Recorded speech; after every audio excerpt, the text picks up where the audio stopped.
National Cashew Day. Cashews are favorite of many people around the world. You just can't restrict yourself from getting your hands on these buttery, sweet and salty nuts. Cashews are loaded with vitamins and minerals. It is obtained from cashew trees, which are found in the subtropical climate.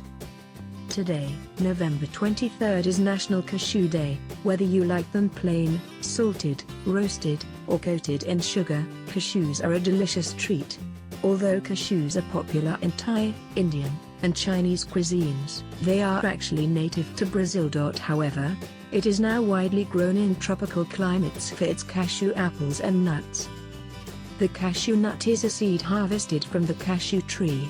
The world's largest cashew tree can be found in Natal, Rio Grande do Norte, Brazil, and covers well over 81,000 square feet. Though cashew are filled with crucial nutrients, the excess amount of cashew can be dangerous. You should always be aware of how many cashews should you eat per day to gain most of the benefits. Experts suggest you can eat 15 cashews per day. Celebrate this day by eating cashews. Eat them any way you like, plain or salted, as a snack or in a recipe.